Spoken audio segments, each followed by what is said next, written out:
Hello students, इस video में हम करने वाले ग्रेविटेशन चैप्टर की बैक एक्सरसाइज के क्वेश्चन नंबर 19, 20, 21, 22 और ये आप थ्रस्ट एंड प्रेशर पे डिपेंडेंट है questions. Question 19, in which direction does a बॉइंट force on an object immersed in a liquid act. तो आपने बहुत बार पढ़ा है, कोई भी ऑब्जेक्ट को लिक्विड में इमर्स करेंगे तो उसके ऊपर बॉइंट फोर्स किस डायरेक्शन में लगता है? Upward direction. Buoyant force always acts in upward direction. ठीक है, नेक्स्ट क्वेश्चन है, why does a block of plastic released under water come up to the surface of water? अगर आपके पास प्लास्टिक है, प्लास्टिक का एक बॉक्स है और उसको हमने वाटर में रिलीज किया है तो क्या होगा? वो ऊपर ही रहेगा। अगर उसको प्रेस करके नीचे भी करोगे तो it will come up to the surface of water. तो सरफेस ऑफ वाटर पे क्यों आया, एक बार इसको समझते हैं हम। जब भी किसी भी ऑब्जेक्ट को पानी में या किसी भी फ्लूइड में, if any object is placed in a fluid, तो क्या होगा? वो फ्लूइड उसके ऊपर अपथ्रस्ट लगाता है अपवर्ड डायरेक्शन में। बॉइंट फोर्स और upthrust is always in upward direction. और इसका खुद का ऑब्जेक्ट का वेट उसको डाउनवर्ड डायरेक्शन में पुश करता है। ठीक है, तो वेट होगा acting vertically downwards, W acting vertically downwards always and upthrust is always acting vertically upwards।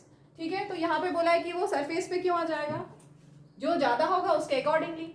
अगर वेट ज्यादा होगा तो ऑब्जेक्ट सिंक होगा और अगर अपथ्रस्ट ज्यादा होगी तो ऑब्जेक्ट फ्लोट करेगा। ठीक है, तो क्यों वो फ्लोट किया? क्योंकि upthrust is greater then weight of the object.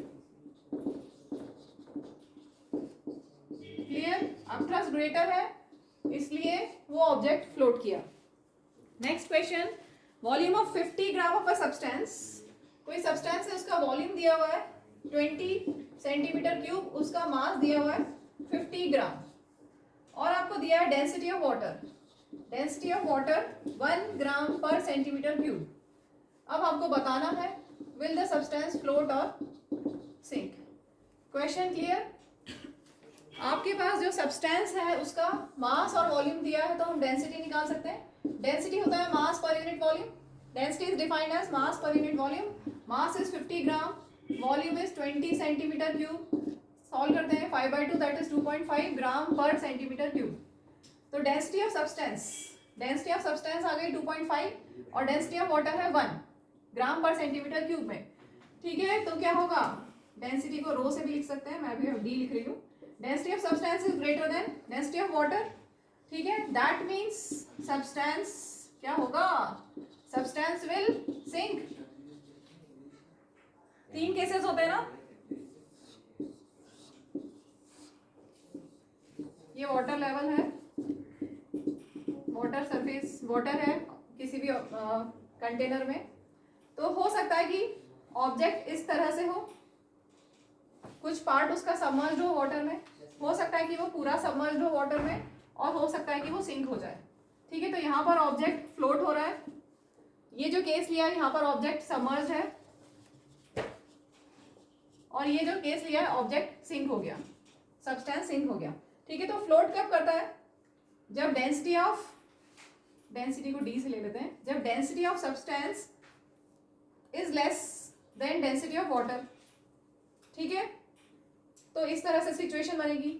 अगर density of substance is equal to density of water तो वो फुली सबमर्ज्ड होगा और अगर density of substance is greater than density of water तो वो सिंक हो जाएगा। इतना क्लियर? तो यहाँ पर density of substance is greater than density of water, so substance will sink. Clear?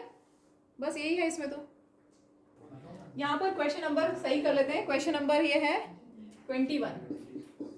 अब हम करते हैं इसके बाद 22 नंबर।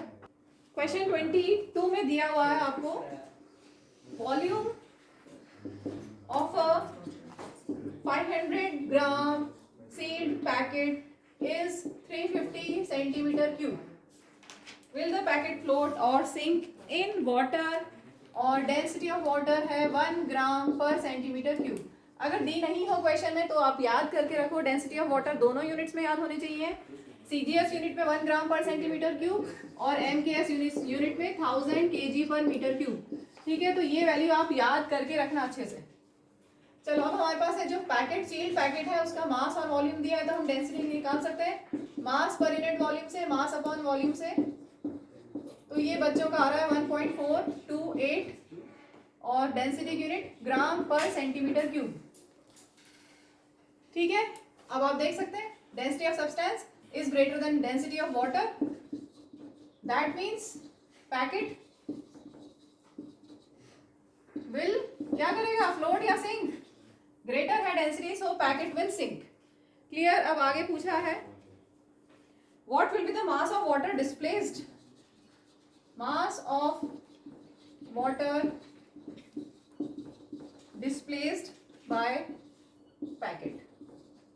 अब हम यहाँ पर आर्किमिडीज प्रिंसिपल थोड़ा सा समझते हैं।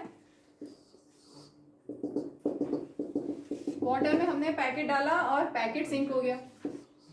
ठीक है, पैकेट ये सिंक हो गया, इतना तो क्लियर सबको, पैकेट सिंक हुआ है। ठीक है, और आर्किमिडीज प्रिंसिपल के अकॉर्डिंगली अब थ्रस्ट, जब भी किसी ऑब्जेक्ट को when substance fully or partially immerse in a fluid, it experiences an upthrust that is equal to weight of fluid displaced। ठीक है, upthrust किसके इक्वल होता है, weight of fluid displaced by the immersed part। अब यहाँ पर immersed part कितना है, पूरा। immersed part कितना है, पूरा। ठीक है, और हमें क्या फाइंड करना है, मास ऑफ वाटर डिस्प्लेस्ड। मतलब पहले तो फॉर्मूला लगा देते हैं, density is equal to mass upon volume. तो मास कितना होगा, डेंसिटी इंटू वॉल्यूम। ठीक है, मास कितना होगा, density of water into volume of water displaced.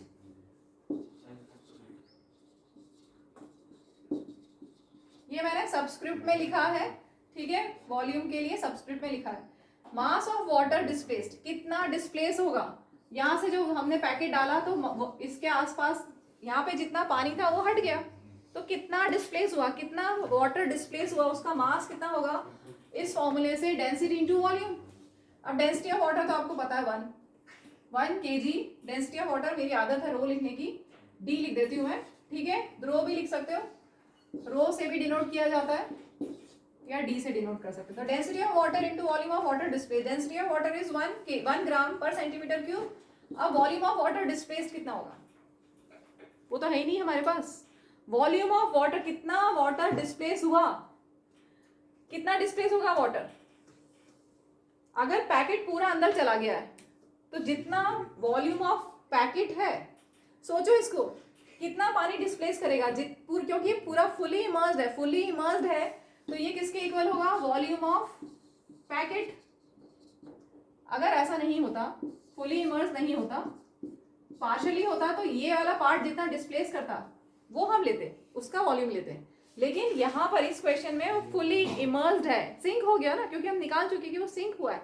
तो सिंक हुआ है, इसका मतलब इसने कितना वाटर डिस्प्लेस किया, जितना उस पैकेट का वॉल्यूम है उतना वॉल्यूम ऑफ वाटर डिस्प्लेस हुआ। जितना वाटर कितना डिस्प्लेस होगा, जितना पैकेट का वॉल्यूम है उतना पूरा वाटर डिस्प्लेस हो जाएगा। और वॉल्यूम ऑफ पैकेट आप निकाल चुके हो, कितना है, दिया हुआ है। एक्चुअली वॉल्यूम ऑफ पैकेट तो दिया हुआ है, तो ये आ गया 350 ग्राम।